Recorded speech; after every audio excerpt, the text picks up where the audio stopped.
Assalamualaikum warahmatullahi wabarakatuh. Saya Nika Fatmalasari Harahap, NPM 20140111 Prodi PGSD kelas 3C, semester 3 dan dosen pengampu Ibu Mariatul Kubia SPD MSI dan mata kuliah perkembangan peserta didik. Baik, di sini saya akan menjelaskan hasil resume saya, yaitu dengan membuat video dengan judul perkembangan afektif, di mana perkembangan afektif ini terdiri dari emosi, nilai, sikap, moral, dan perkembangan religius.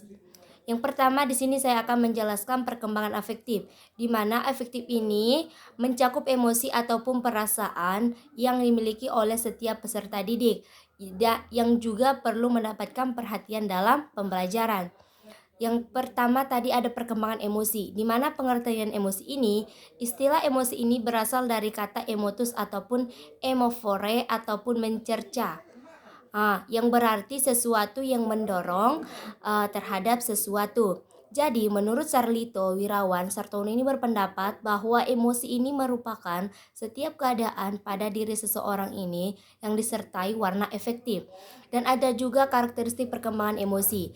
Jadi pada masa remaja ini sering dianggap sebagai periode badai dan tekanan. Jadi suatu masa saat ketegangan, emosi meninggi sebagai akibat perubahan fisik dan kelenjar.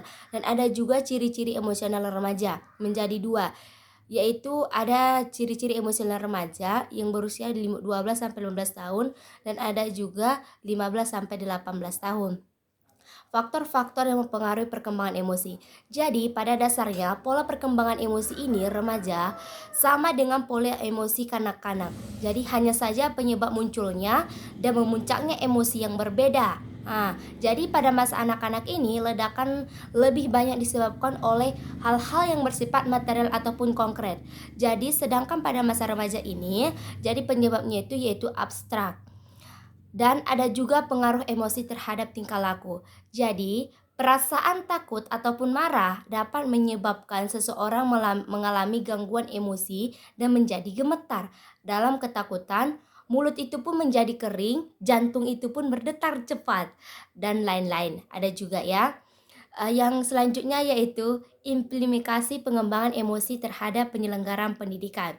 Sehubungan dengan emosi remaja yang cenderung ini banyak mengalami dan sulit diterka.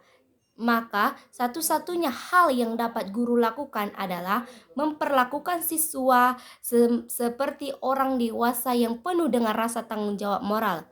Dan ada juga perkembangan nilai. Dalam Kamus Bahasa Indonesia, nilai ini adalah harga ataupun angka kepandaian.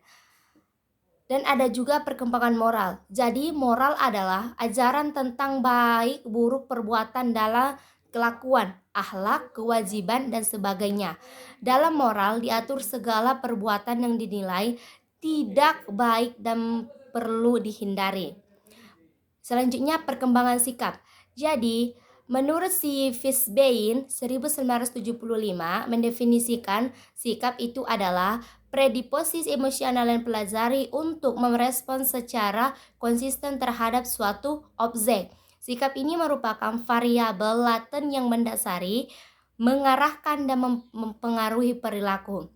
Dan ada juga perkembangan religius. Jadi, perkembangan rasa agama pada remaja ditandai oleh beberapa faktor, perkembangan jasmani dan rohaninya. Perkembangan ini itu antara lain menurut W. Starbuck adalah ada pertumbuhan pikiran dan mental, perkembangan perasaan, pertimbangan sosial, perkembangan moral, sikap dan minat, dan ada juga ibadah. Konflik dan keraguan serta penyebabnya. Dari analisis hasil penelitian W. Starbuck menemukan penyebab timbulnya konflik dan keraguan tentang ajaran agama pada masa remaja. Faktor-faktornya antara lain